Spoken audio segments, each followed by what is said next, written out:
جب میاں بیوی آپس میں لہجے تلخ کرتے ہیں تو شیطان خوش ہوتا ہے، اور جب میاں بیوی آپس میں لڑتے ہیں، ایک دوسرے سے بولنا چھوڑ دیتے ہیں، تو شیطان صرف خوش نہیں ہوتا، وہ کہہ لگاتا ہے۔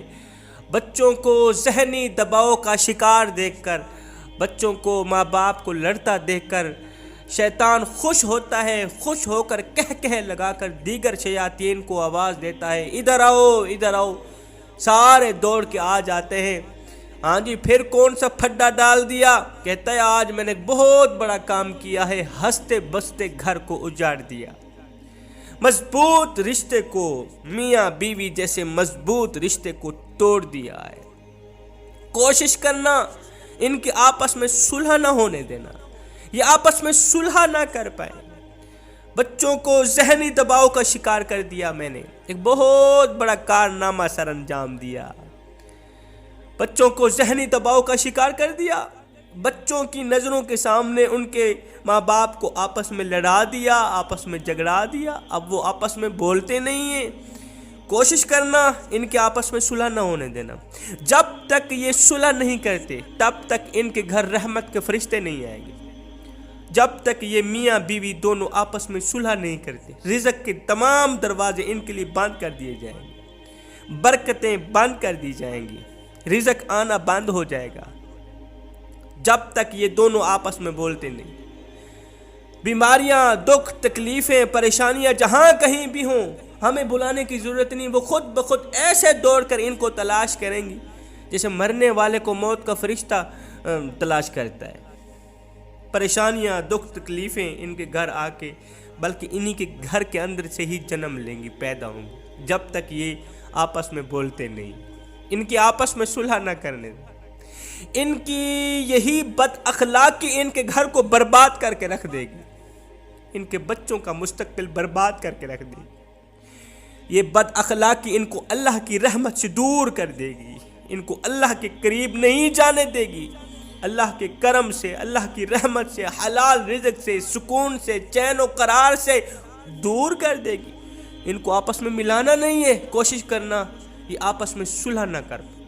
اگر یہ نادان یہ جان لیں کہ ان کے درمیان ان کو لڑانے والا کوئی اور نہیں، وہ شیطان ہے، تو یہ مر جائیں، مٹ جائیں، آپس میں نہ لڑیں۔ تو جب یہی لڑنے والے، جگلنے والے، ایک دوسرے سے نہ بولنے والے میاں بیوی جب آپس میں صلح کرتے ہیں نا، ہے ان کی یہی صلح ان کو رب کے قریب کر دیتی ہے۔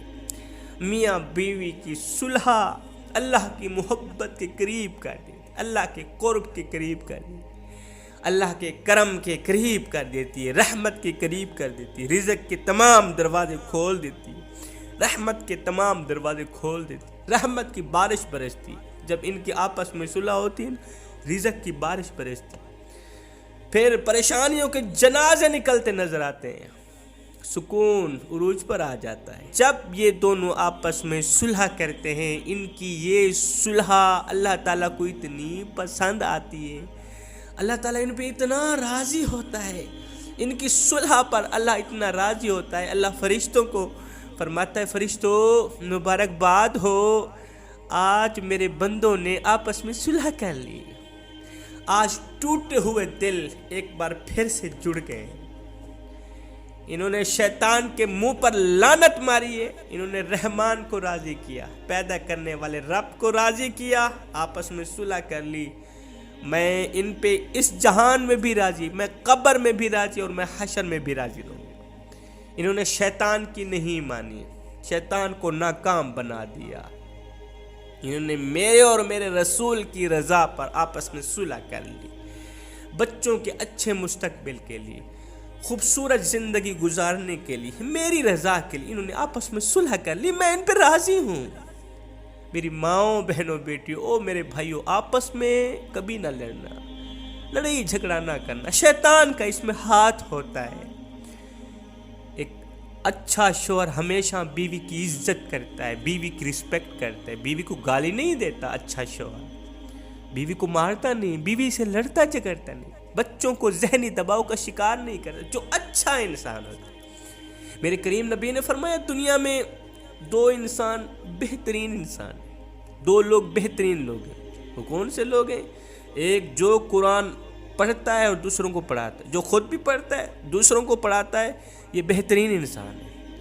دوسرا وہ جو خود بھی بہترین ہے اور بیوی کے لیے بھی بہترین ہے، خود بھی اچھا ہے بیوی کے لیے بھی اچھا ہے، یہ دونوں بہترین انسان کہلائے گئے ہیں۔ ایک 20 سالہ نوجوان کا انتقال ہوا نا، تو غسل دینے والا کہتا ہے اس کا داہنا بازو چمک رہا تھا، 14ویں کے چاند کی طرح چمک رہا تھا، میں دیکھ کر حیران رہ گیا۔ غسال کہتا ہے میں دیکھ کر حیران رہ گیا، نوجوان ہے، کوئی بزرگ نہیں ہے، فقیر نہیں، اللہ والا نہیں ہے، نوجوان ہے، اسکول پڑھنے والا، کالج پڑھنے والا، کوئی عالم فاضل کی بات نہیں کر رہا میں، اس کا داہنا بازو ایسے چمک رہا ہے جیسے 14ویں رات کا چاند چمک رہا ہو۔ خیر، جب اس کی تدفین کی گئی، جنازہ پڑھنے کے بعد جب اس کو قبر میں دفن کرنے لگے نا، تو دفن کرنے والوں نے اپنی آنکھوں سے دیکھا اس نوجوان 20 سالہ نوجوان کا جو داہنا بازو تھا وہ اتنا چمک رہا تھا، اتنا چمک رہا تھا کہ اس بازو نے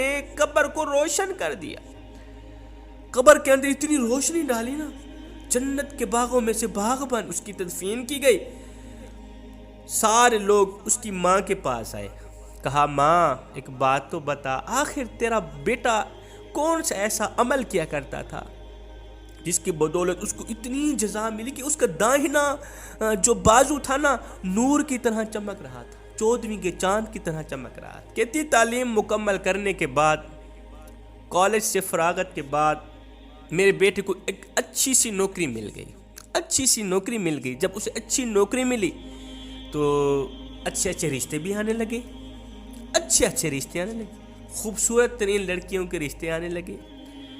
اب مجھے بیٹی کی شادی کی پریشانی چڑھ گئی کہ جلدی کروں، بیٹی کی شادی بھی کر دوں، فرض ادا کروں۔ لیکن جب میں بیٹے کو کہتی بیٹا فلاں جگہ سے تیرے لیے خوبصورت رشتہ آیا ہے، میرے بیٹے نے کہا نہیں میں نے یہاں نہیں کرنا۔ میرا بیٹا ضد کر بیٹا میں نے کہیں جگہ بھی نہیں کرنا۔ نہیں بیٹا پھر بتا تو صحیح، تیری کوئی پسند ہو پھر بتا کہاں تیری شادی کروں۔ بیٹے نے کہا میرے محلے میں فلاں گھر میں ایک غریب شخص کی جو بیٹی ہے، جو پیروں سے معذور ہے، پاؤں سے معذور ہے، جو چل نہیں سکتی، میں نے شادی کرنی ہے تو اسی سے کرنی ہے۔ وہ بیٹے وہ چل نہیں سکتی، پھر نہیں سکتی، وہ واش روم نہیں جا سکتی، تو اس کے ساتھ شادی کرے گا؟ میرا بیٹا ضد کر بیٹھا، کہا نہیں، بقول میرے بیٹے کے کہ میرے پاس اچھی نوکری ہے، مجھے تو اچھے اچھے رشتے مل جائیں گے، خوبصورت ترین لڑکیاں مل جائیں گی، لیکن وہ ایک تو غریب کی بیٹی ہے، دوسرا وہ پیروں سے معذور ہے، اس کو کوئی قبول نہیں کرے گا، اس کی جوانی خاک میں مل جائے گی۔ قیامت کے دن ہم نوجوان اللہ کو کیا منہ دکھائیں گے کہ ہم نے اس کی معذوری کی وجہ سے اس کو قبول نہیں کیا تھا، میں نے شادی کرنی ہے اسی سے کرنی۔ خیر ہم نے بیٹی کی شادی کر دی۔ اب میرا بیٹا کیا کرتا، جب صبح سویرے خود اپنے ہاتھوں سے ناشتہ تیار کرتا نا، خود کے کھانے سے پہلے اپنی بیوی کو کھلاتا، ہماری نظروں کے سامنے اپنی بیوی کو کھلاتا۔ تو جب وہ لڑکی واش روم پہ جانے کے لیے کہتی تو میرا بیٹا داہنے بازو سے اپنی بیوی کو سہارا دے کر اسے اٹھاتا، اسے واش روم میں لے جاتا، داہنے بازو سے بیوی کو سہارا دیتا، اسے واش روم پہ لے جاتا۔ مجھے لگتا ہے بس اس کی وہی ادا میرے اللہ کو پسند آئی ہوگی، بیوی کی خدمت میرے اللہ کو اتنی پسند آئی، آج مرنے کے بعد اس نوجوان نے کچھ چلے نہیں کاٹے تھے، وہ کوئی عالم نہیں تھا، فاضل نہیں تھا، کوئی قاری حافظ نہیں تھا، اس نے اس بازو سے بیوی کو سہارا دیا، بیوی کے ہیلپ کی، بیوی کی مدد کی، بیوی کو واش روم تک لے کے جاتا رہا۔